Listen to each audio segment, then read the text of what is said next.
Mesdames et messieurs les élus, mesdames et messieurs, bienvenue à la conférence dédiée à la Semaine olympique et paralympique. Alors la SOP, comme nous l'appelons entre nous, c'est un véritable outil au service des territoires pour promouvoir les valeurs de l'olympisme et du sport. Je me présente, Élodie Sachon, je suis directrice du comité olympique et sportif de la Drôme, ainsi que coordinatrice d'expertise pour le CNOSF. La réussite de la semaine olympique et paralympique s'appuie sur la mobilisation de tous les acteurs locaux, collectivités, États, écoles, mais aussi mouvements olympiques et clubs. Ensemble, nous avons l'opportunité d'insuffler auprès des jeunes générations une culture d'engagement, de respect et d'inclusion, construisant ainsi de vraies valeurs pour l'avenir de nos enfants. La semaine olympique et paralympique mise en place c'est une initiative mise en place par Paris 2024, se distingue également par sa facilité de mise en place et sa capacité à mobiliser largement, notamment les enfants, pour qu'ils deviennent des acteurs et des ambassadeurs de ces valeurs. Aux côtés de nos 3 experts, aujourd'hui, nous allons explorer comment amplifier ce phénomène et le rendre possible au plus près de nos réalités locales. Je vais donc vous inviter à écouter, puis à poser vos questions, à partager vos idées, car c'est ce dialogue qui permettra de rendre et de faire vivre ces initiatives au plus près de nos réalités locales. Il est temps maintenant de vous présenter nos 3 experts. Véronique Morera, vice-présidente du Comité national olympique et sportif français, en charge de l'éducation. Christian Tellier, adjoint au maire à la ville de Compiègne, membre de l'ANDES et membre du COPIL national Génération 2024, et Nicolas Doyen, référent de la mission Paris 2024 au sein de la communauté d'agglomération d'Agno et également ambassadeur SOP. C'est avec vous qu'on va commencer, Nicolas. Pour la première question de cette table ronde, que retenez-vous de cette semaine olympique et paralympique ? Eh bien, bonjour à toutes et tous. Effectivement, cette semaine olympique-paralympique était un formidable outil. Un outil parce qu'il véhicule des très fortes idées.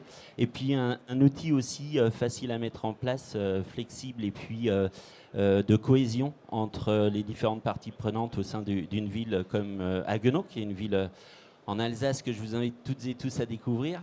Mais la SOP, en fait, au départ, pour moi, ambassadeur de la semaine olympique-paralympique, c'est une conviction de par mon passé professionnel. Et on a souhaité intensifier la montée en puissance depuis 2 ans, en date à laquelle j'étais à Haguenau, sur la semaine olympique-paralympique, puisque il y avait beaucoup d'initiatives locales. Et je tiens à le souligner, il y a peut-être des personnes ici présentes de l'éducation nationale, mais en étant ambassadeur SOP, j'ai pu me rendre compte déjà de tout ce qui était fait et bien fait, de façon peut-être des fois disparate ou individuelle.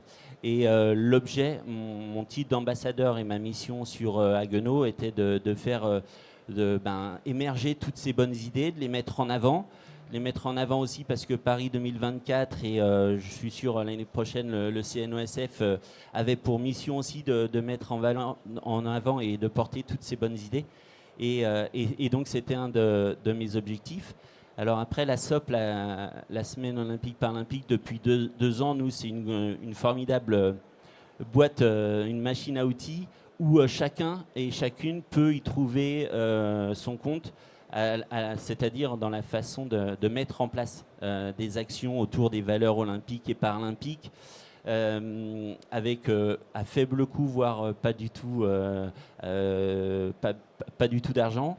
Et pour nous, par exemple, la SOP 2024 a été l'objet d'interventions d'athlètes de haut niveau, puisqu'on avait 2 athlètes qui sont allés aux Jeux en gymnastique et tir. Donc on les a fait rencontrer des jeunes écoliers, étudiants, jusqu'à l'université, puisqu'on a un IUT aussi et on peut travailler avec assez facilement sur toutes ces valeurs olympiques et paralympiques qui sont en fait assez déclinables de différentes formes auprès de tous ces publics. Et puis en fait aussi Paris 2024 aussi avait mis en place une plateforme, on en reparlera peut-être aussi, mais elle perdure et c'est la plateforme Génération 2024 que beaucoup doivent connaître, et qui est une formidable boîte à outils pour mettre en place des actions faciles. Et enfin, moi j'en retiendrai que c'était... alors les jeux, c'était encore plus facile parce qu'ils étaient en France l'année dernière et on en a parlé tous les jours. Mais il est vrai que c'est un sujet, ces valeurs olympiques, paralympiques, qui concernent tout le monde et qui rassemble assez facilement des communautés diverses autour de ce formidable événement qu'est la semaine olympique paralympique. Merci Nicolas. Véronique ? Merci. Je pense que si on doit faire le point sur cette semaine olympique et paralympique, il faut dire d'abord que la participation a été exponentielle. Et ça, c'est vraiment un atout de cette semaine, c'est qu'on a vu au fil des années, plus on avançait vers les Jeux olympiques et paralympiques, et plus il y avait un engouement et une participation à cette semaine. On est passé de 500 000 élèves à 2 millions d'élèves de la maternelle à l'université, ce qui est énorme. Et cette semaine olympique, s'il y a eu un tel engouement, c'est parce qu'elle était plébiscitée d'abord par les enseignants, qui voyaient effectivement la possibilité de faire un projet sportif qui sortait de l'ordinaire. On pouvait y travailler les valeurs de l'olympisme, on pouvait y renforcer le PS, on pouvait y travailler l'aspect culturel et on pouvait vivre les Jeux olympiques à la hauteur dans le territoire où on était. Parce qu'un des reproches quand même qu'on pouvait nous faire ça et là, c'est oui, mais alors quand on est à Agno ou quand on est en Dordogne, comment on vit les Jeux, nous ? Parce que c'est quand même très parisien, ces Jeux. Bon. Et avec cette semaine olympique et paralympique, on a réussi à faire vivre les Jeux olympiques dans tout le territoire et le plus loin possible, jusqu'aux Outre-mer, etc. Donc ça a été une force. Et ça a été une force parce que ça a animé le territoire. Au-delà de l'école, c'est un événement qui a pu permettre aux collectivités de s'impliquer, aux fédérations sportives, au GDOS, au CROSS et à tous les acteurs qui voulaient s'impliquer. Et donc, ça a fait office d'animation du territoire et on avait besoin de ça pour animer les Jeux olympiques et paralympiques. Et puis peut-être le dernier point pour moi qui est assez flagrant, c'est que cette semaine qui s'appelle semaine olympique et paralympique, elle a permis en 6 années d'acculturer les élèves au paralympisme. Ça a été vraiment une marche de progression qu'on a pu mesurer. Parce que les activités paralympiques qui étaient peu connues à l'école, eh bien, elles ont été proposées aux enfants de plus en plus. Et on a vu que cette acculturation, eh bien, elle portait ses fruits et que finalement, les enfants participaient à des activités paralympiques. Ça devenait quelque chose de banal, pas au sens péjoratif du terme, mais dans le sens que, OK, il y a des enfants qui sont différents, ils ont des sports différents. Et voilà, on connaît ces sports-là. Donc ça a été une partie importante. 80% des projets de la SOP portaient sur des activités paralympiques qui permettaient aux enfants donc, de se sensibiliser et de mieux comprendre ce qu'un enfant en situation de handicap ressent quand il faut qu'il pratique et qu'il est aveugle, qu'il est dans un fauteuil, etc. Mais ça ne doit pas s'arrêter là, parce qu'il y a la deuxième étape qu'il faut franchir maintenant, qui est celle, et qui a déjà été franchie, qui est celle de dire qu'il faut aussi que tous les enfants soient inclus dans les activités physiques et sportives. Et c'était un objectif aussi de cette semaine olympique et paralympique. Mais voilà, si je peux donner un élément, vraiment une marge de progression, c'est cette acculturation au paralympisme. Merci beaucoup Véronique. On a donc entendu que la semaine olympique avait une capacité à mobiliser largement, était dans une facilité d'organisation. On a parlé aussi de participation exponentielle. Maintenant, Christian, que retenez-vous, vous, sur cette semaine olympique et paralympique 2024 et également sur l'ensemble des semaines olympiques et paralympiques que vous avez eu l'occasion de vivre ? Merci beaucoup.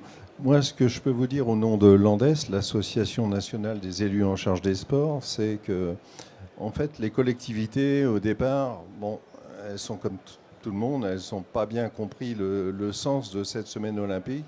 Tout le monde était un petit peu hésitant à s'engager.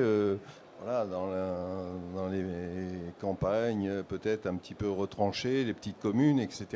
C'était assez difficile de comprendre la motivation pour adhérer à cette semaine olympique et paralympique. Nous, notre rôle, ça a été justement de démystifier voilà, ce nom, cette appellation, semaine olympique et paralympique, pour qu'on ait une semaine consacrée dans les écoles, les collèges, les lycées et même dans l'enseignement supérieur à faire du sport, à pratiquer du sport, une pratique sportive, et que ça devienne un besoin, une habitude et une connaissance de multiples disciplines. Donc au fil des ans, on a pu voir le nombre de projets grandir pour cette semaine olympique qui se situe généralement fin mars, début avril, juste avant les vacances scolaires. Au début, il y avait effectivement très peu de projets, comme l'a dit la vice-présidente du CNOSF tout à l'heure.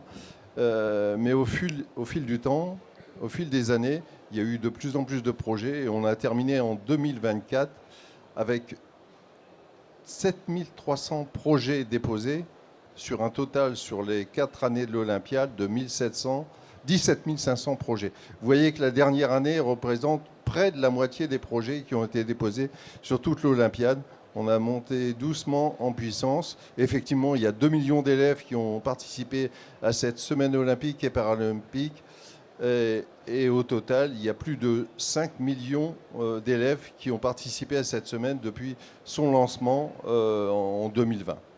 Donc voilà, merci aux enseignants, merci aux collectivités qui ont vraiment joué le jeu, les collectivités ont mis à disposition des équipements sportifs, puisque les équipements sportifs appartiennent aux collectivités, et les enseignants ont vraiment bien joué le jeu, puisqu'il y a 12 600 écoles et établissements qui ont été mobilisés sur la semaine olympique uniquement en 2024.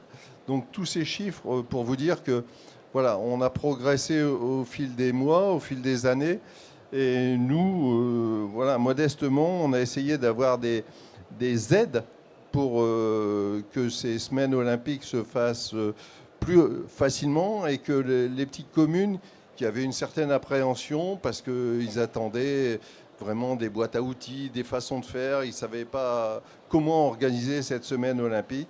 Et l'Andes a édité 2 guides des initiatives locales Terre des Jeux 2024, une en 2023 avec 10 000 exemplaires et une en 2024 avec un peu moins d'exemplaires, mais vraiment qui ont été très utiles pour les communes, l'ensemble des communes, avec des exemples bien précis. Voilà, de faire des jeux dans les cours de récréation, de faire un tas de choses, un tas de petites choses, avec des supports qui sont mis à disposition à chaque projet. Et je pense que vraiment, on a eu une adhésion de beaucoup de communes et de l'éducation nationale qui a vraiment joué le jeu dans tous les types de l'éducation nationale qui vont de la maternelle même à l'enseignement supérieur. Effectivement, avec le label Génération 2024, on a vu de très très beaux projets. Donc moi je pense que voilà, on a tous ensemble réalisé une belle animation, comme ça a été dit juste avant, du territoire sur la base des Jeux Olympiques, et que maintenant il faut faire en sorte que cet engouement pour le sport, cette vraiment valorisation du sport dans la société, dans la vie de tous les jours, eh ben, elle perdure. Donc ça va être la deuxième partie de l'animation. C'est formidable, Christian. Nous n'avons pas besoin d'un animateur. La transition est toute faite. Voilà, Christian a parlé de l'Andes en tant que support, le CNOSF et ses structures déconcentrées, qui sont les comités régionaux, les comités départementaux olympiques et sportifs, vous accompagnent également dans ces démarches-là. Donc n'hésitez pas à aller les consulter. Donc je reprends la deuxième partie de cette conférence qui parle d'héritage. Quel héritage peut-on espérer avoir de cette semaine olympique et paralympique et quels sont nos attendus pour 2025 ? Alors je vais donner la parole en priorité à Véronique. Merci.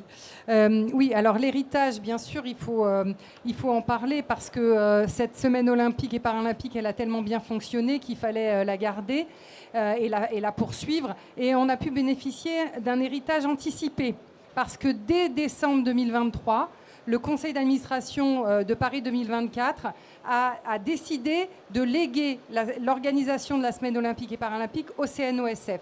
Ce qui a été pour nous très confortable parce qu'on a fait un espèce de tuilage, on a eu le temps de faire un tuilage pour se dire on va récupérer cet événement.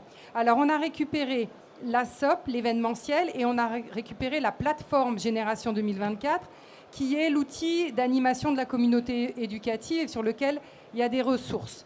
Et les deux vont ensemble parce que l'événementiel se nourrit de la plateforme parce qu'il y a les ressources pédagogiques et on peut les utiliser pour participer à l'événementiel. Donc il fallait vraiment qu'on puisse compter sur les deux. Et au CNOSF, eh bien, on a cette ambition. Donc cette ambition déjà de maintenir la connexion avec la communauté éducative parce que sur la plateforme, ce sont plus de 100 000 enseignants qui se sont connectés pour aller chercher des ressources. Donc nous, ce qu'on veut, c'est continuer d'entretenir cette relation entre la communauté éducative et le CNOSF et cet événementiel qui est la SOP. Ensuite, on veut bien sûr poursuivre l'élan, puisqu'il y a eu un engouement pendant plusieurs années, faut maintenir l'élan. La deuxième ambition, c'est de proposer cette semaine olympique et paralympique, qu'elle s'inscrive dans une continuité du parcours de l'élève, de la maternelle à l'université. Et ça, c'est quand même une grande nouveauté, parce que jusqu'à présent, au CNOSF, on était très tourné jeunes, premier degré, collège, primaire, collège, en disant les jeunes, c'est important. Et puis on s'est aperçu que les lycéens, les étudiants, c'était des publics qu'il fallait aussi privilégier. Enfin, en tous les cas, il fallait s'en occuper parce qu'il y a aussi, à ce moment-là, une perte d'activité physique. Et donc, voilà, donc bien considérer l'ensemble du parcours. Et puis, la troisième ambition du CNOSF, c'est que pendant toutes ces années, pour organiser l'événementiel SOP, on avait tous les acteurs autour de la table. Les fédérations de sport scolaire, les fédérations sportives, les STAPS, l'association des étudiants STAPS, les universités, je vais en oublier, les ministères de l'Éducation nationale, du sport. Bon, on avait vraiment tous les acteurs autour de la table et c'est comme ça qu'on a pu construire les choses et on souhaite garder cette dimension collective parce que c'est parce qu'on se met tous ensemble autour de la table que justement on arrive à faire des choses qui sont qualitatives et qui servent les besoins de tous. Hein. Donc ça, on en est persuadé et donc on a gardé cette ambition. On a un copil de la commission héritage aussi parce qu'il nous semble que c'est important si on veut prolonger l'héritage de pouvoir... En fait, la SOP, c'est un objet. C'est un objet et avec cet objet, on va continuer de mobiliser la communauté éducative et de mobiliser les acteurs autour de cet objet. Merci beaucoup Véronique. Nicolas ? Oui, sur l'héritage de la SOP, je suis sûr que toutes les parties prenantes, notamment l'éducation nationale, ont déjà commencé à réfléchir sur des idées autour de la SOP. Nous, en tant que collectivité, c'est de profiter, comme pour l'événement actuel du Vendée Globe, du vent dans le dos que l'on a aujourd'hui, parce que Paris 2024 a été un formidable événement dans toute la société. Les valeurs olympiques, paralympiques ont été mises en avant et on n'a plus besoin de prouver le bénéfice, les intérêts des Jeux olympiques et paralympiques et de leurs valeurs. Et nous, c'est de continuer là-dessus à les utiliser pour rassembler en tant que collectivité, pour faire bouger les enfants, notamment et en particulier lors de cette SOP, Semaine olympique paralympique. Et concrètement, nous, depuis cette semaine, on a calé une intervention sur l'histoire du sport. Alors, dans le Nord Alsace, mais ça peut être partout en France. Et on va la faire avec l'Université de Strasbourg, par exemple. Donc, un exemple pour vous montrer que et vous l'avez deviné aussi, mais les valeurs olympiques paralympiques, c'est pas que du sport. On va faire un cross de la semaine olympique paralympique qui a rassemblé 4000 élèves l'année dernière, qui était là une course pour les écoles et au niveau élémentaire. Mais on va aller au-delà et donc on va utiliser ces valeurs au-delà du monde du sport. Et donc il y aura une conférence faite par des universitaires, par exemple, dans des collèges, niveau collège, autour de cette histoire du sport. Et puis, on travaille aussi sur des projets culturels. L'année dernière, on avait fait un concert olympique-paralympique.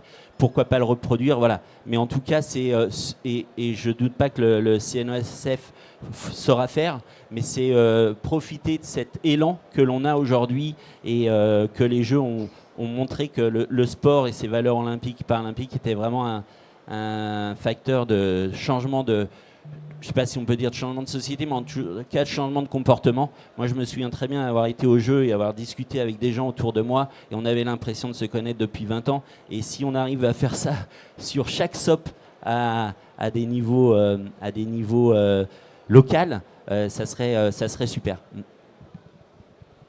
Merci Nicolas. Christian, même question pour vous. Quel est l'héritage de cette semaine olympique et paralympique et quels sont les attendus ? Je dois dire que pour moi, je pense qu'on a connu vraiment des Jeux olympiques formidables. On a fait des animations pour préparer pendant 5 ans ces Jeux olympiques. On a eu une célébration vraiment magnifique, superbe, que ce soit les Jeux olympiques et les Jeux paralympiques.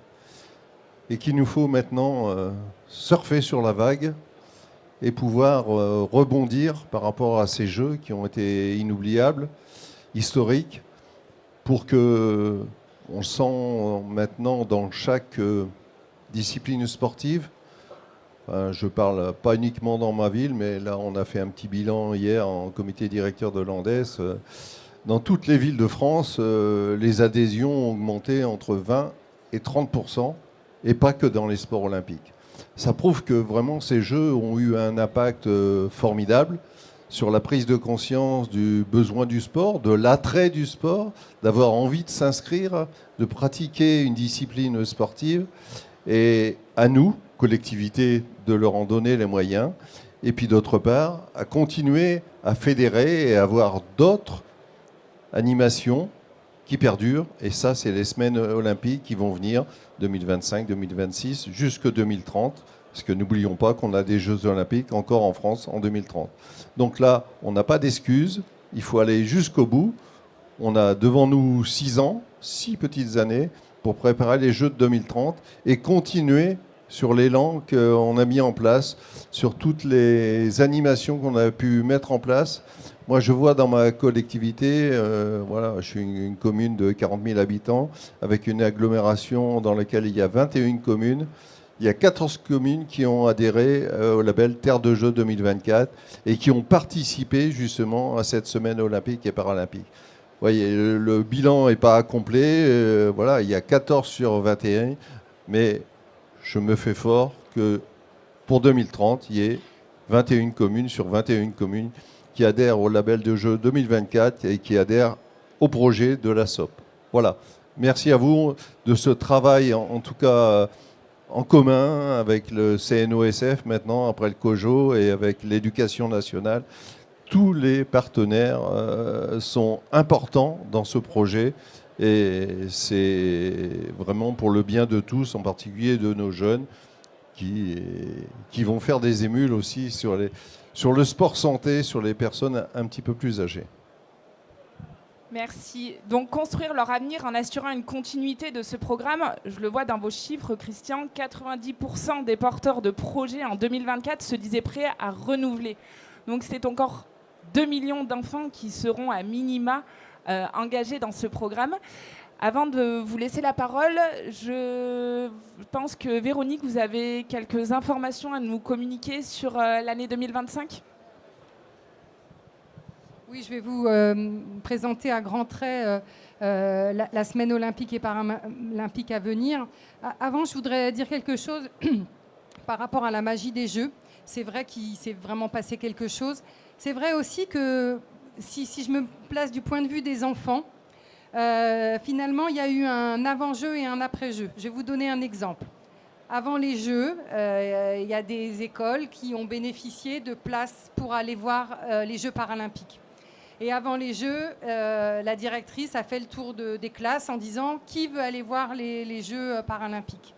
Et là, il y en a quelques-uns qui ont levé la main, mais il n'y avait pas un engouement terrible.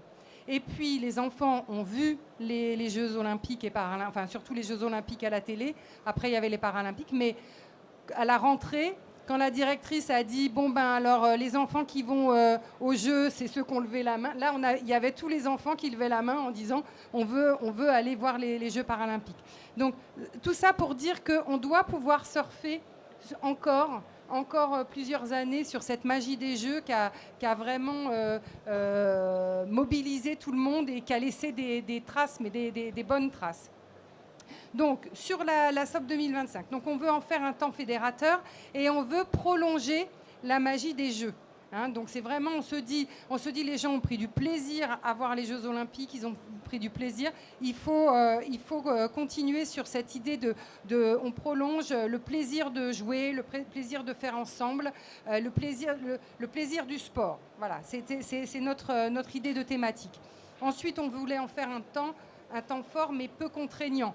Parce que on sait que plus on met de contraintes et moins on mobilise les gens. Donc on a fait un temps fort qui a peu de contraintes et qui permet toutes les initiatives au niveau local, du moment que ça évoque le sport, le plaisir du sport, les valeurs de l'olympisme. Voilà, tout ça, on le met, l'inclusion. Parce que depuis 5 ans, 7 ans, on a mis une thématique chaque année. On s'est dit, c'est bon, maintenant, ils ont qu'à en prendre, ils ont qu'à faire leur sauce de toutes ces thématiques. On ne va pas en rajouter une, là, sur cette SOP 25. On va faire un système de badges à collectionner, de façon à ce que, lorsqu'il y a participation d'une classe ou d'une école, eh bien, les enseignants puissent recevoir une gazette, un jeu de loi, des stickers. C'est un peu le donnant-donnant, et on sait que les classes sont contentes de recevoir un petit plus quand elles participent.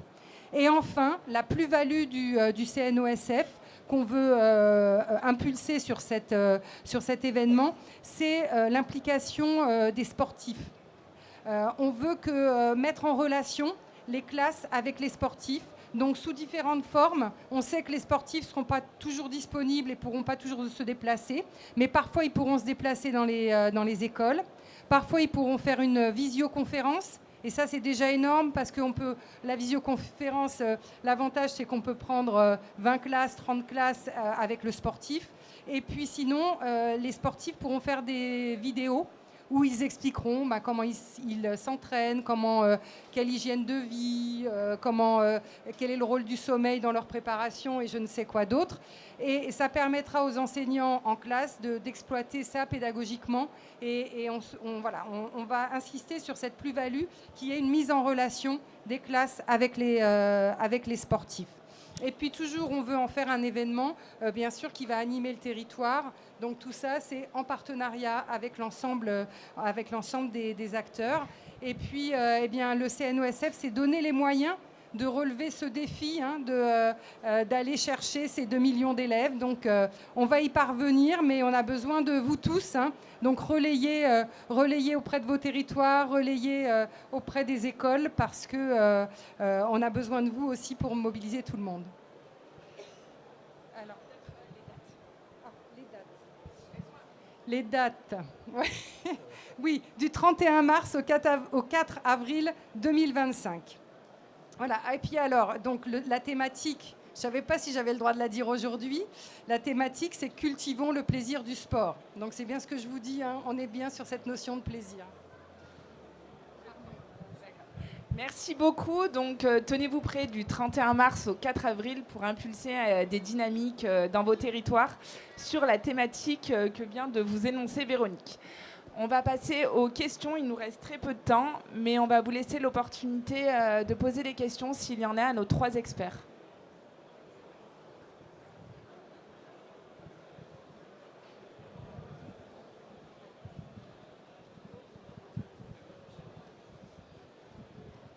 Oui, bonjour. Armel Crétual, représentant de la C3D STAPS, la conférence des directeurs et directrices en STAPS. Donc évidemment, hein, vous l'avez signalé, les étudiants en STAPS se sont mobilisés, alors d'une part pour aller faire des animations dans les écoles, mais aussi pour mobiliser les étudiants. J'ai noté, hein, vous avez souligné qu'il y a vraiment un creux dans l'activité physique et le sport à partir du lycée.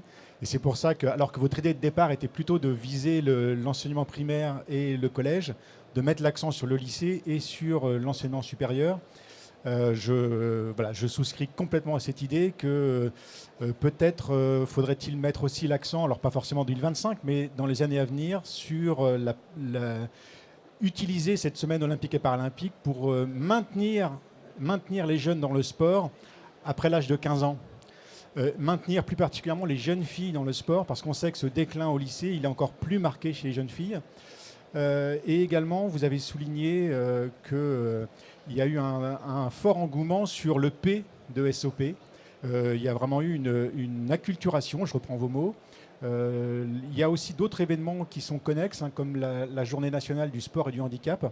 Et peut-être y a-t-il aussi une synergie à trouver pour poursuivre. Voilà, je n'ai pas vraiment de questions, mais en tout cas vous dire que les composants de STAPS, hein, donc je représente les directions, mais également indirectement les étudiants, sont motivés pour ces projets-là, pour continuer à faire vivre cette culture du sport qui a émergé, et pas simplement en ayant le vent dans le dos, mais en ayant aussi un cap toujours devant. Voilà, peut-être dire rapidement qu'au-delà de la semaine olympique et paralympique, au CNOSF, on a signé une convention avec l'enseignement supérieur pour justement en faire plus.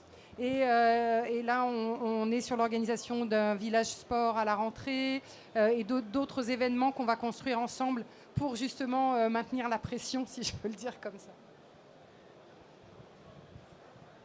Oui. Monsieur Tellier, vous avez dit, et à juste raison, qu'il était essentiel de développer le sport, d'en faire davantage. Moi, ma question, c'est de savoir si vous avez un plan à partir du moment où, par exemple, en éducation physique à l'école, ça va passer de 4 heures à 2 heures. Est-ce que vous avez réfléchi à cette difficulté et est-ce que vous avez un plan pour parer à ce problème ?